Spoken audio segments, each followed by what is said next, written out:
은혜가 넘치는 귀한 찬양 감사합니다. 이제 성경 말씀을 봉독하겠습니다. 오늘 우리에게 주신 하나님의 말씀은 역대하 6장 18절부터 40절 말씀입니다.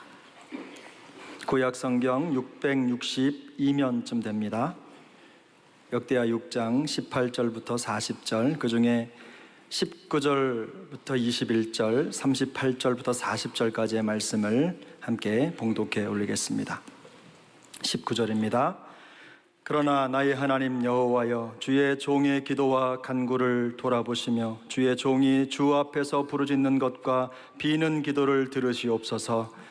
주께서 전에 말씀하시기를 내 이름을 거기에 두리라 하신 곳이 이 성전을 향하여 주의 눈이 주야로 보시오며 종이 이곳을 향하여 비는 기도를 들으시옵소서. 함께 읽습니다. 주의 종과 주의 백성 이스라엘이 이곳을 향하여 기도할 때에 주는 그 간구함을 들으시되 주께서 계신 곳 하늘에서 들으시고 들으시사 사하여 주옵소서. 38절입니다. 자기들을 사로잡아 간 적국의 땅에서 온 마음과 온 뜻으로 주께 돌아와 주께서 그들의 조상들에게 주신 땅과 주께서 택하신 성과 내가 주의 이름을 위하여 건축한 성전 있는 쪽을 향하여 기도하거든 주는 계신 곳 하늘에서 그들의 기도와 간구를 들으시고 그들의 일을 돌보시오며 주께 범죄한 주의 백성을 용서하옵소서. 함께 읽습니다. 나의 하나님이여, 이제 이곳에서 하는 기도에 눈을 드시고 귀를 기울이소서. 아멘. 우리의 생명 되시고 소망 되시는 주님을 찬양합니다. 오늘 예배와 말씀을 통하여 우리 민족이 살아계신 하나님의 보호하심을 받기를 바랍니다. 오늘 말씀을 통하여 우리 민족이 열방 가운데 영적 강국이 되기를 기대합니다. 무엇보다도 오늘 말씀을 통하여 여러분 개인적으로 믿음으로 구하는 많은 내용들이 응답받기를 소망합니다.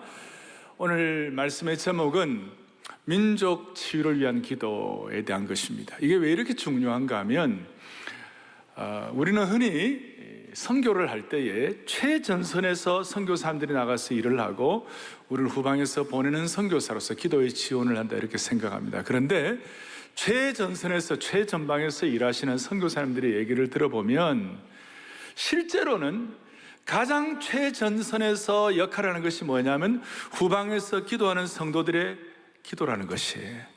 그러니까 여러분과 제가 어떻게 기도하냐에 따라서 선교의 최전선이 결정된다는 것이, 우리는 그냥 뒤에서 간접적으로 어떻게 한다 정도가 아니에요. 이런 차원에서 제가 골방에서 열방을 위한 기도에 대한 선교 기도 제목을 지난 10수년간 해왔는데, 골방에서의 우리 기도가 열방의 장르를 결정한다 이것이.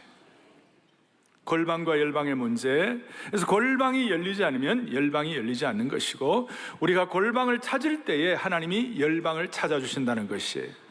따라서 우리의 기도의 골방이야말로 선교의 최전선을 감당할 수 있다는 것입니다. 골방에서, 직장에서, 가정에서, 전철과 버스 안에서 기도할 때에, 아니 우리가 잠깐이라도 마음을 모아 목도할 때에 하나님이 지금 일하시는 줄 믿으셔야 되는 것이에요. 저희가 지난 주일까지 한 해 동안 생명배상, 사명배상 우리 교회 40주년 배지를 달고 다녔다가 지난 주일부터 배지를 안 달고 제가 지난 주일 광고를 제대로 못했어요. 뭐냐면 배지 대신에 기도 제목이에요. 배지 대신에 100대 기도 제목을 가지고, 이 100대 기도 제목을 가지고 간절히 기도하면 하나님께서 베풀 만한 자비를 베풀어 주실 줄 믿습니다. 그거예요. 여기 주일부터 토요일까지 일주일 동안 매일매일 어떻게 기도해야 할 것인가 라는 것을 이제 이걸 가지고 하는데, 어떤 성도는 이 100대 기도 제목을 가지고 엘리베이터 안에서 들고 다니면서 기도하는 모습을 보고 난 다음에 너무 고맙고 감사하고, 그리고 그분들을 볼 때 야, 정말 사랑의 교회 교우답다. 엘리베이터 속에 아니면 골방에서 간절한, 남들이 볼 때는 작은 기도가 작은 자가 천을 이루듯이 작은 기도가 천의 열매를 맺힐 줄로 믿는 것이에요. 작은 기도가. 그래서 오늘 골방과 일방의 이런 함수관계를 말씀을 드렸고, 그 다음에 동시에 오늘은 복음적 평화통일주일이에요. 올해가 6.25 69주년인데요. 저는 이민족의 신앙의 선배들의 기도 때문에 이민족이 오늘까지 보호받는 줄로 믿는 것이에요. 그리고 6.25에 대한 얘기를 할 때 사람들이 요즘 젊은이들은 6.25가 북침이다 그래요. 그래서 제가 기가 막혀가지고 너희들 왜 북침이냐 그러니까 북쪽이 침략한 거 아니에요? 그렇게. 그러니까 요즘 그 말을 다 줄이잖아요. 말을 다 이렇게 말줄임을 가지고 하는데 그 내가 아니야 남침이야. 남침은 뭔데요? 그러니까 남쪽이 침략 받았다. 이래. 그러니까 그것이 남침이니까 그래 잘 알아야 돼. 용어를 좀 정교하게 정리할 필요가 있다. 다음 세대를 위하여 그런 생각이 들었어요. 그래서 6.25 69년을 앞에 놓고 민족을 위한 치유를 위한 기도의 제목을 우리 앞에 기도하기를 원하는 마음으로 제가 신명기 32장 7절에 있는 말씀이 제게 와닿았어요. 같이 보겠습니다. 옛날을 기억하라. 역대의 연대를 생각하라. 내 아버지에게 물으라. 내 어른들에게 들으라. 그들이 아멘. 멀리 앞날을 향하여 새 일과 새 역사를 위해서는 옛적 일을 기억하지 말며 그런 말씀도 있지만 우리가 선대의 강점과 은혜를 다음 세대에 이렇게 계승하기 위해서는 옛날에 중요한 것은 기억해야 되는 것이에요. 그래서 6.25에 대한 것을 제가 몇 가지를 좀 정리해 드릴 테니까 여러분들이 다 마음에 이렇게 좀 새기면 좋겠어요. 첫째는 6.25는 피해가 엄청났어요. 사상자 숫자가 여러 통계가 다 달라요. 그래서 제가 두루뭉실히 얘기할 거예요. 100수십만 명이 죽었어요. 그리고 1000만 명의 이산 가족이 생겼어요. 국토는 초토화되겠고 가족들은 해체되었고 교회는 수많은 순교자들이 있었어요. 손영원 목사님, 김익두 목사님, 조만식 장로님, 남궁혁 목사님 이런 분들이 다 순교당하고 어떤 지방교회는 73명이 한꺼번에 다 죽었어요. 그런 교회들이 많아요. 또 뭘 기억해야 하나? 이 6.25 전쟁은 북한 공산군이 치밀하게 준비하여 시작된 전쟁임을 생각하셔야 되는 것이에요. 어떤 엉터리 학자는 남한이 저지른 전쟁이라고 얘기하는 사람도 있어요. 그런데 94년도에 당시에 김영삼 대통령이 러시아 옐친 대통령을 만났을 때에 어떤 서류 상자를 전달받았어요. 그 안에 보니까 북한의 김일성이 모든 남한을 침략하려고 하는 모든 침략 계획과 그런 것들이 다 그대로 돼 있었고 침략 계획서와 또 실제적으로 저지른 일들 기록들이 다 그대로 다 있었어요. 그걸 보고 우리가 북침이라고 하다가 말이 안 됐죠. 동시에 6.25 전쟁은 하나님의 신적 개입을 통하여 기적처럼 이 땅이 지켜진 전쟁임을 믿으셔야 되는 것이에요. 안전보장이사회에 있는 소련이 그 당시에 반대했으면 유엔군이 파송이 안 되는데 하나님의 강권적인 방법으로 그냥 못 왔어요. 대표단이 안 와가지고 바로 이렇게 유엔군이 파송되고 또 기적 같은 인천 상륙 작전이 일어남으로 말미암아 신적 개입이 나타난 것이에요. 그래서 제가 이런 내용들을 여러분들에게 어느 정도는 말씀을 드리고 이제 앞으로가 중요하니까 앞으로 어떻게 될 것인가. 오늘 남예배는 보니까 해외에 오신 분들도 많이 계셨어요. 그런데 해외에 계신다고 해서 우리 민족의 역사화에서 동떨어질 수 있느냐? 꼭 그런 건 아니에요. 물리적으로는 좀 어떨지 모르지만 그러나 정신적으로는 다 우리는 한 결이고 전 세계 8천만 1억 한 공동체가 되어야 되는 것이에요. 할렐루야. 그런 것들이 어떻게 정리가 되어야 할 것인가? 이 민족을 기도로 지켜야 하는 것이에요. 제가 6.25 때 초량교회 말씀을 드렸죠. 눈물로 그 마룻바닥을 적시면서 기도를 할 때 신앙의 선배 어른들이 이런 얘기를 했어요. 부산 초량교회에서 목회자들이 마룻바닥에서 주여 주여 하면 눈물로 통성기도 할 때마다 주여 주여 할 때마다 그 당시 낙동강 전투로 다 밀려버렸잖아요. 저거 조금만 남았잖아요. 주여 주여 할 때마다 북한군이 기도로 막 밀려 올라가는 느낌을 받았다는 것이, 막 기도로 밀어버렸다는 것이. 따라서 오늘 우리의 기도로 모든 악한 세력들을 밀어버릴 수 있도록 해주시기 바랍니다. 기도로 밀어 올리는 축복이 있기를 바라는 것이.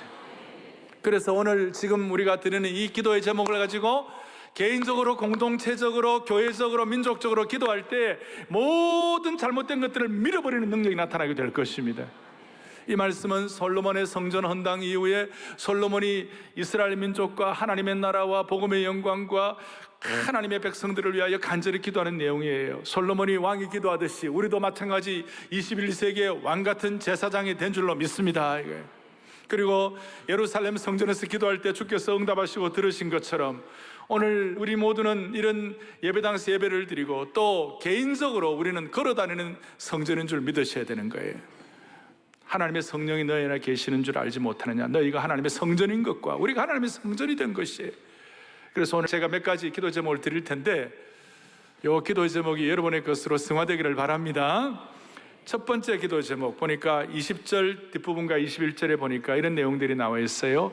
종이 이곳을 향하여 비는 기도를 들으시옵소서. 또 주의 전을 향하여 기도하거든. 21절에 이곳을 향하여 기도하거든 몇 번 나와요. 이곳을 향하여 기도할 때에 주는 그 간구함을 들으시되 주께서 계신 곳 하늘에서 뭐예요? 들으시고 들으시사 응답하여 주옵소서. 이 내용이 나와 있는데 이런 기도가 역대하 다음 장 7장 14절에 어떻게 나타났느냐? 내가 하늘에서 듣고 그들의 죄를 사하고 그들의 땅을 고칠지라. 그 다음 15절에 이제 이곳에서 하는 기도에 내가 눈을 들고 귀를 기울이니 그랬어요. 그래서 모든 기도는 첫 번째 응답을 확신하는 기도를 드려야 되는 것이에요. 이게 될까? 이게 될까? 이게 아니에요.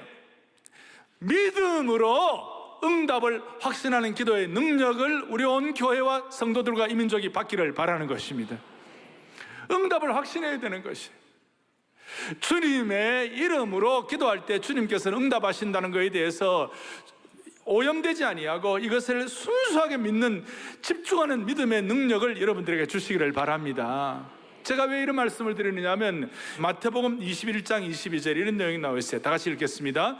너희가 기도할 때에 무엇이든지 믿고 구하는 것은 다 받으리라 하시니라. 자, 이 말씀 여러분 다 아시잖아요. 너희가 기도할 때에 무엇이든지 믿고 구하는 것은 다 받으리라. 그런데 요즘은 이 옛날에는 저희가 20년, 30년, 40년 전에 한국교회가 막 부흥할 때는 이 기도 제목이 참 많이 유행하고 또 이 기도 제목을 가지고 기도를 많이 하고 요즘은 이거 잘 안 해요. 왜 안 하는지 아세요? 기도해도 응답 안 되는데 어쩔 거야? 기도해도 응답 못 받으면 오히려 상처받는 거 아니야? 그리고 이런 기도 제목은 기복신앙이나 갖는 사람이 하는 것이지 지성인들이 기도할 수 뭐 되겠느냐? 이런 식으로 이 기도의 제목에 별로 관심이 없어졌어요. 더더구나 자유주의 신학자들, 리버럴한 사람들은 뭐 이것은 하나의 비유적인 표현이지 저게 문자적으로 그대로 되겠냐? 그래서 어느덧 한국교회에서 이 기도의 제목이 사라지기 시작했어요. 다시요. 너희가 기도할 때 무엇이든지 믿고 구하는 것은 다 뭐에 받으리라. 기도하는 사람이, 기도하는 저와 여러분들이 믿고 구하는 것은 다 받으리라고 확신되지 않는 기도가 어떻게 응답되겠습니까? 오늘 주님이 우리에게 주신 기도의 제목을 앞에 놓고 믿고 구하여 받기를 바랍니다. 무슨 뜻이냐? 믿기만 하면 되는 것이 아니고 믿고 구해야 된다는 것이에요. 그리고 이 믿고 구하는 이 수준은 신앙의 차원에 따라서 다 달라지는 것이에요.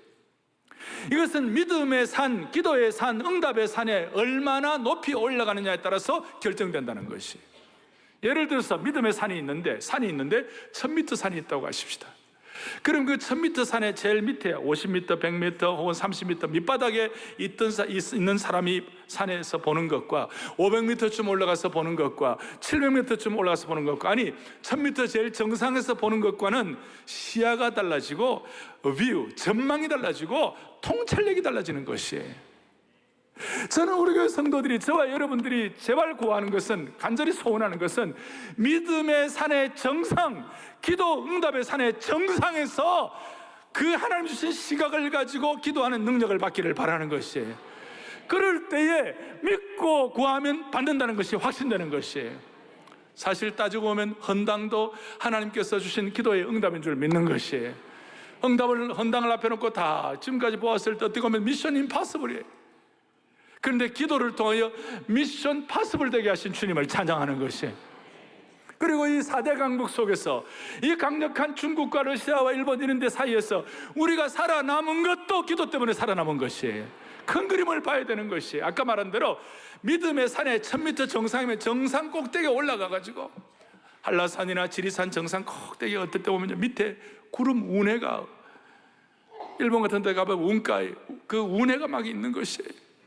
거기서 보이는 세상은 완전히 다른 세상이에요.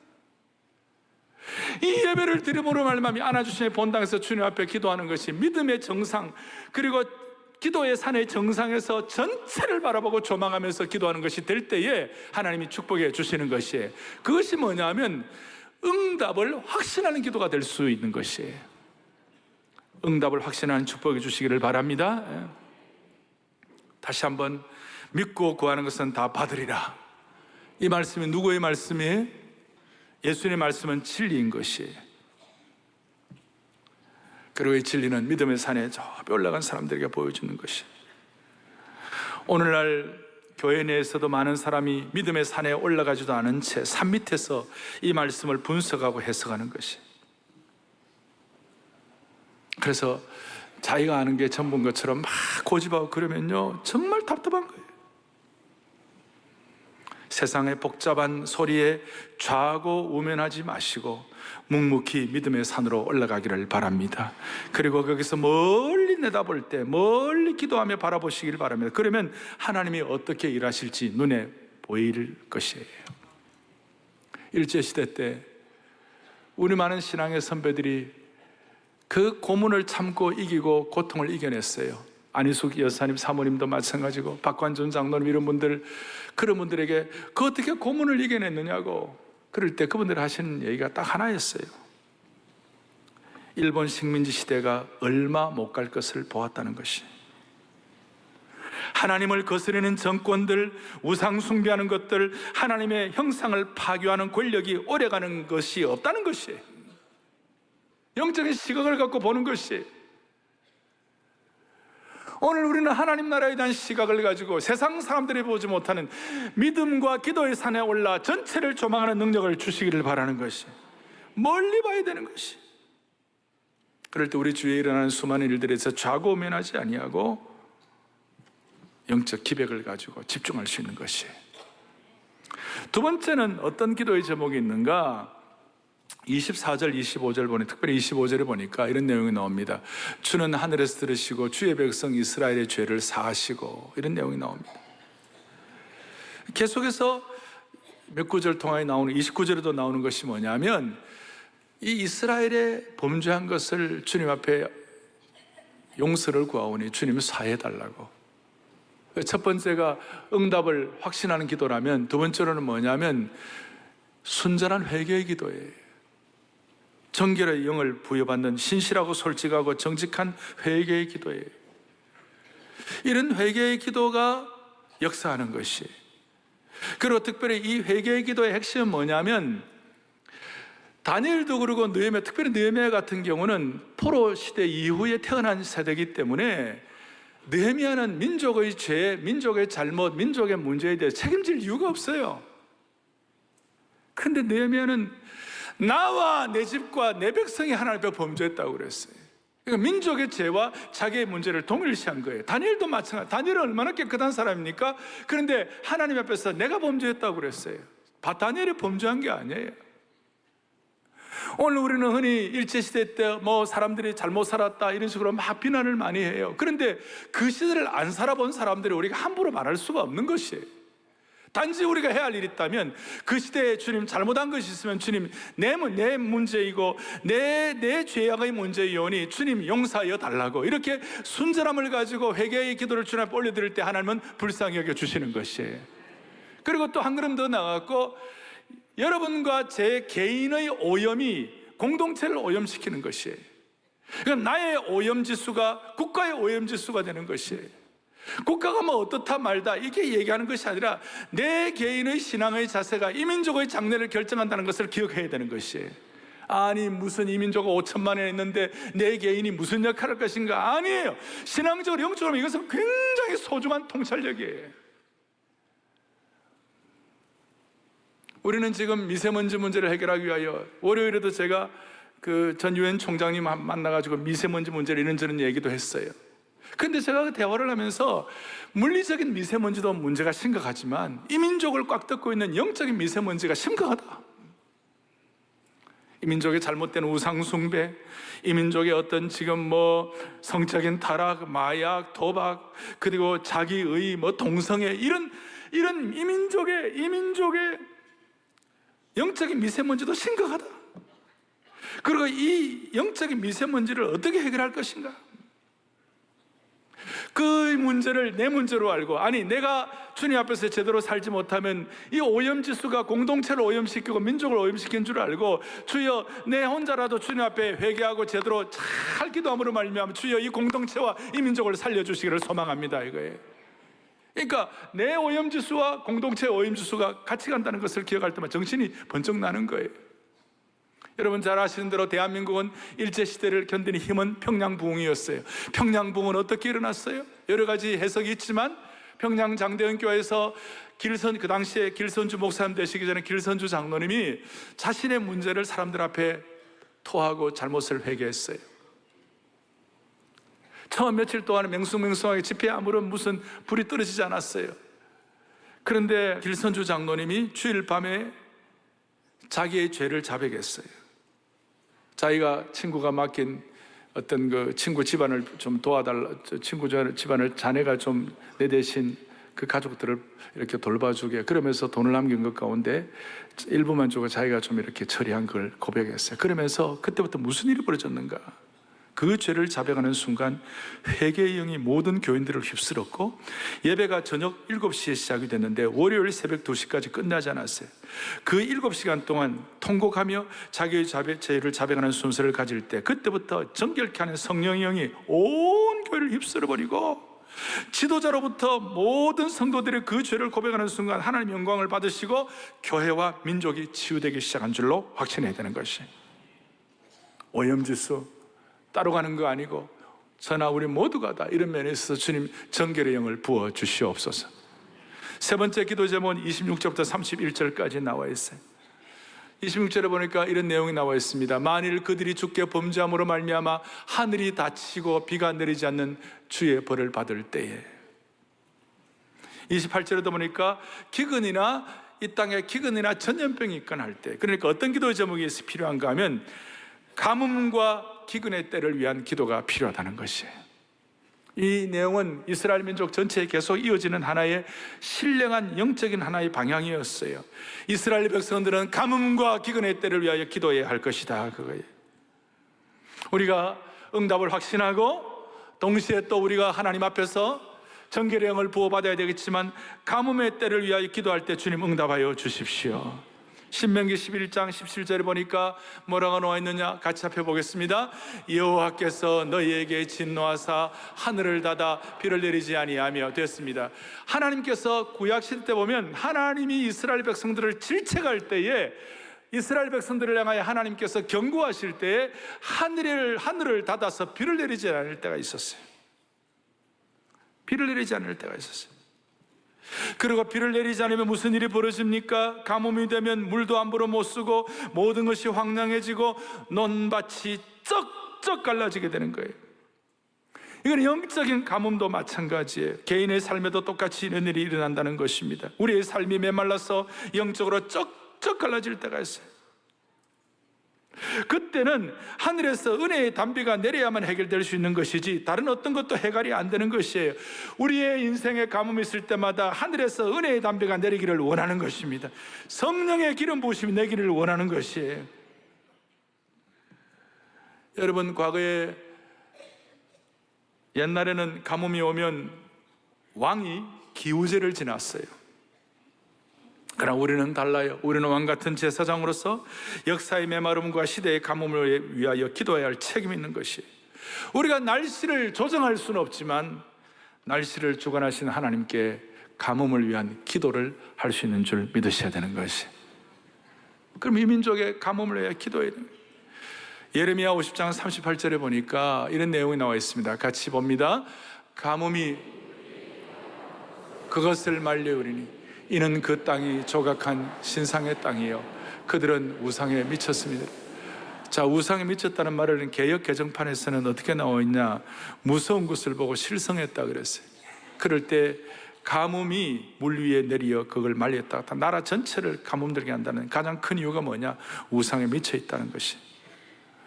오늘 이 시대의 우상이 뭐예요? 심지어 오늘 제가 볼 때 프레임도 하나의 어떤 프레임을 형성해 가지고 그 안에 갇혀 있는 것도 이 시대적 우상의 또 하나의 형태라고 말할 수 있는 것이,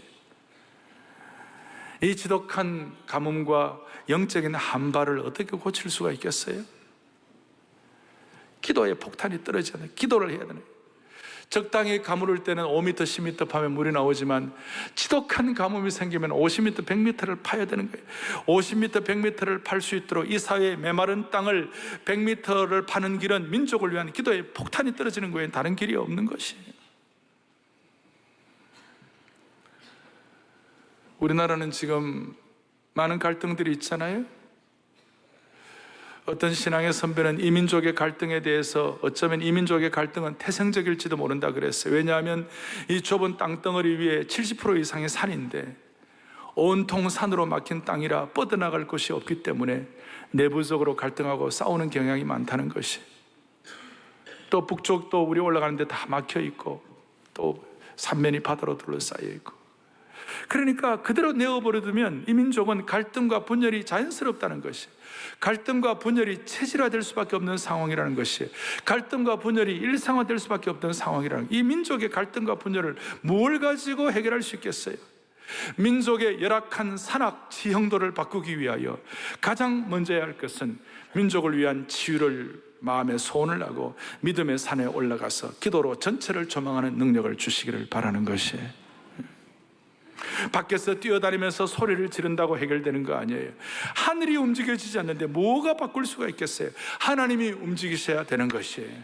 하나님이 움직이지 않으시면 바뀔 수가 없는 것이에요. 네 번째 기도 제목, 마지막 기도의 제목이 32절, 33절.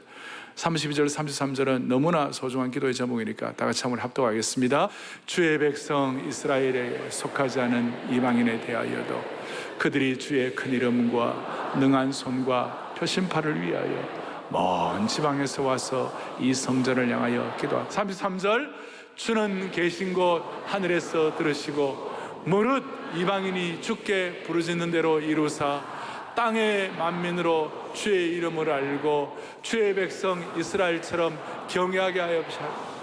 또 내가 건축한 이 전을 주의 이름으로 일컫는 줄을 알게 하옵소서. 아멘. 선교적 국가를 위한 기도를 했어요. 선교적 사명을 위한 기도를 한 거예요.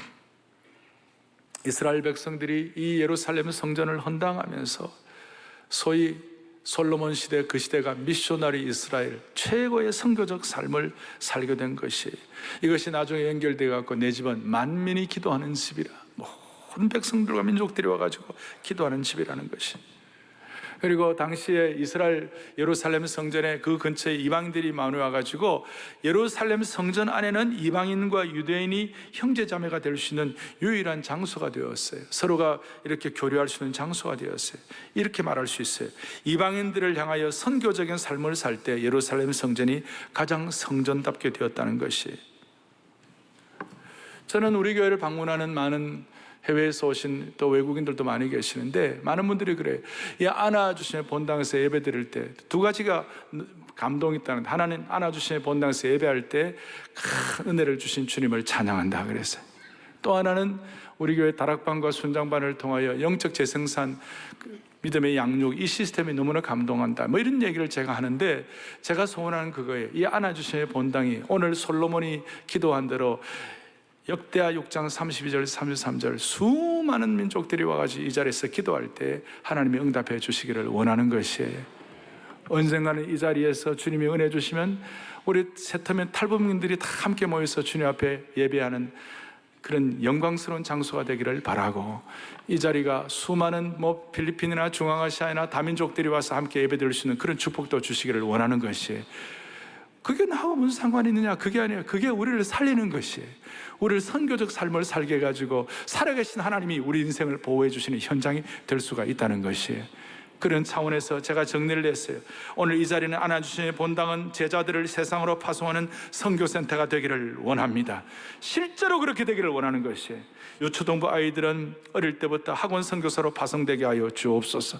중고등부 학생들은 다니엘처럼 세상에서 탁월한 인재로서 영적 성인으로 학원 선교사로 빚어지게 하여 주옵소서. 대학생들은 지성의 요람인 캠퍼스에 시대적 소명을 가진 영성 선교사로 파송되게 하여 주옵소서. 성인들은 일터에 일터 선교사로 파송되게 하여 주십시오. 그리고 노년들은 다음 세대에 신앙계승을 할 수 있는 신앙계승 선교사가 되게 하여 주옵소서. 그리고 일마다 때마다 문화권을 뛰어넘은 선교사들이 파송되게 하여 주시옵소서. 그럴 때 하나님께서 이 민족을 치유하는 역사를 베풀어 주실 것입니다. 말씀을 마감하겠습니다. 여러분, 누가 이 일을 합니까? 언제 일을 해야 합니까? 어디에서 일을 해야 되겠어요? 여러분, 지금 해야 할 줄로 믿습니다. 제가 이런 얘기합니다. 황금도 귀하고 소금도 귀하지만 제일 좋은 금은 지금입니다. 다시, 황금도 귀하고 소금도 좋지만 제일 좋은 금은 지금이에요. 지금 우리가 기도해야 합니다. 내일이 아니고 지금이에요. 우리가 더 좋은 환경이 되고 가족들이 더 안정이 되고 비즈니스가 더 안정이 되고 다 그러면 해야 되겠다. 지금 우리가 마음을 다하여 기도해야 되는 것이에요. 지금 이 자리가 기도해야 되는 자리가 되어야 하는 것이에요. 지금 우리가 이 자리에서 기도하는 것은 만만한 것이 아니에요. 여기에는 이 세상의 반대를 견뎌내는 인내가 필요하고 조롱이나 손가락질을 두려워하지 않는 담대함도 필요하고, 저는 주님 앞에 기도하는 거 있어요. 한 번씩 제가 말씀드리지만 아주 극단적인 좌가 1이라면, 극단적인 우가 10이라면, 극단적인 좌 1은 뭐예요? 대한민국의 정통성을 부정하는 거죠. 극단적인 우 10은 뭐예요? 그거는 뭐예요? 북한에 한 푼도 보내면 안 된다. 그것도 너무 극단적이에요. 애들이 죽어가고 있는데 어떻게 할 거예요? 그러니까 우리가 1과 10 있을 때 그건 다, 그 1도 그러고 10도 그런 제가 다 감당 못해요, 우리 교회가. 그런데 2부터 9까지는 감당하게 하여 주시옵소서. 별로 대답 안 하시네요. 2부터 9까지는 감당하게 하여 주옵소서. 어떻게 보면 무리한 기도예요. 어떻게 보면 무리한 기도예요. 2부터 9까지 감당하기를 원합니다 하는 이거 여러분 반대하면 벌떡 일어나세요. 일어날까 싶어서 내가 걱정인데요, 진짜. 무리한 거예요. 어떻게 무리해요? 2부터 9까지 우리가 어떻게 다 감당하겠어요? 제 같은 부족한 사람은 어떻게 다 감당? 그러나 기도는 할 수 있잖아요.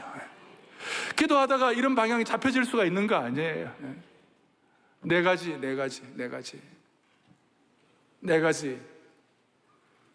기도 응답을 확신하고 정결용을 부연받고, 그 다음에 민족의 가뭄을 위한 기도를 하고 동시에 선교적 나라가 되게 위해 기도할 때 하나님은 일하실 것이에요. 그래서 제가 회복과 역사가 일어나는 기도의 가장 좋은 구절 중에 하나가 어딜까, 민족을 위한 기도 중에 하나가 어딜까 보았더니 시편 85편이에요. 회복을 위한 기도예요. 그 포로 시대에 돌아와가지고 완전한 회복을 주시옵소서 하는 마음으로 민족을 위한 강력한 기도의 제목이 들어있어요. 시편 85편 4절부터 9절까지 전체 다 시간이 없어서 다 못하지만, 거기 보면 우리 구원의 하나님이여 우리를 돌이키시고 우리에게 행하신 주의 분노를 거두어 주옵소서. 우리를 다시 살려 주옵소서. 주께서 우리를 다시 주의 백성, 그러니까 주의 백성과 우리라는 말에다가 제가 기도하면서 대한민국을 다 넣어 보았어요. 그래서 대한민국을 여러분 넣어놓고 저걸 또박또박 같이 할 때 하나님께서 네 가지 기도 제목을 통해서 이 민족을 치유해 주실 줄로 믿는 것이에요. 다 같이 한번 또박또박 같이 보겠습니다. 같이요. 4절.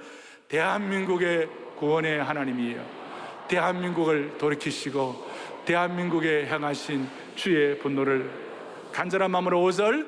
주께서 대한민국에 영원히 노하시며 대대에 진노하시겠나이까. 6절. 주께서 대한민국을 다시 살리사 대한민국 백성이 주를 기뻐하도록 하지 아니하시겠나이까. 7절 여호와여 주의 인자하심을 대한민국에 보이시며 주의 구원을 대한민국에 주소서. 8절 내가 하나님 여호와께서 하실 말씀을 들으리니 무릇 대한민국 백성 대한민국 성도들에게 화평을 말씀하실 것이라.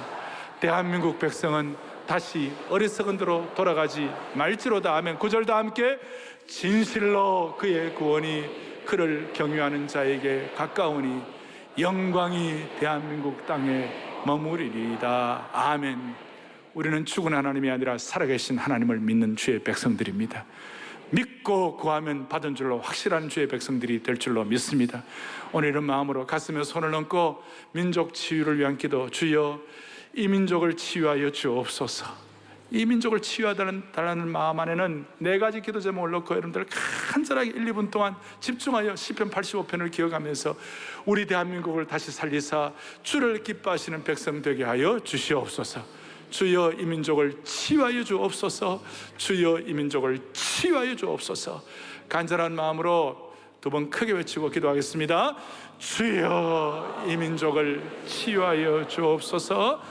주여 이 민족을 치유하여 주옵소서. 하나님 아버지, 하나님 아버지, 존귀와 영광과 권능과 부여와 능력과 지혜와 힘을 주님 앞에 올려드리기를 원합니다. 모두 주께 올려드리기를 원합니다. 하나님 아버지, 네 가지 기도 제목을 가지고 주님 앞에 큰 영광 올려드리게 하여 주시옵소서. 살아계신 하나님 아버지, 이 민족은 중요한 시점에 지금 서 있습니다. 민족이 치유되게 하여 주시옵시고 영광과 존귀와 위엄과 권능이 소통되는 이 민족이 되게 하여 주시옵소서. 주님이여, 우리가 기도합니다. 기도 응답을 확신하고 기도합니다. 순결한 회개의 영이 우리에게 부음받기를 기도합니다. 기도를 통하여 시대의 큰 가뭄이 해결되기를 위하여 기도합니다. 주여, 이것이 만만하지 않고 어려운 고난의 길이지만 이 길을 묵묵하게 감당하여 하나님께 큰 영광 올려드리게 하여 주시옵소서. 우리 주 예수 그리스도를 받들어 간절히 기도 올리옵나이다. 아멘. 우리 찬송과 종기 찬양합니다. 시작. 찬송과 종기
지난 24일 사랑의 교회 헌당 감사 랑랑 마스터 클래스가 열렸습니다. 클래식 음악을 사랑하는 사람들과 음악 전공 학생, 또 많은 음악인들이 교회를 방문했습니다. 시작에 앞서 오정현 담임 목사는 헌당 감사 랑랑의 마스터 클래스를 함께하게 되어 감사하다는 인사를 전했고, 랑랑도 교회에서 관객을 만나게 돼 감사하다는 뜻을 전한 후 본격적인 마스터 클래스를 시작했습니다. 전통적인 마스터 클래스와는 차별성을 두고 대중적인 곡을 선곡해 직접 연주 시범을 보이고 곡 해석에 대한 방향을 제시했습니다. 전공 학생들의 연주를 듣고 세심한 부분까지 신경 써서 가르쳤는데요. 쉽고 명쾌한 설명이 돋보였고 다양한 표정, 몸의 움직임으로 특별한 마스터 클래스를 선보였습니다. 또 관객들이 미리 작성한 질문에 매우 진솔하게 답변했고 베토벤의 엘리제를 위하여, 멘델스존의 물레의 노래 등을 연주, 또 앵콜곡으로 쇼팽의 왈츠까지 랑랑만의 열정적인 무대로 큰 박수를 받았습니다.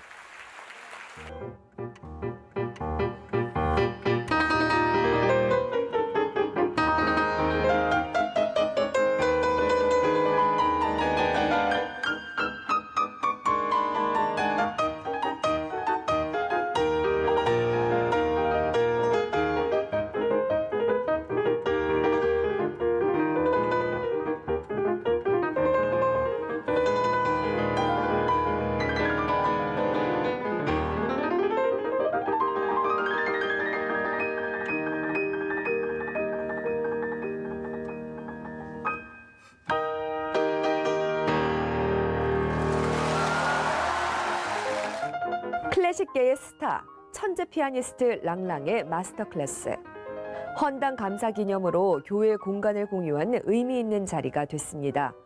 앞으로도 영적 공공재로서, 열린 공간으로서 예술 문화를 공유하는 교회가 되기를 소망합니다.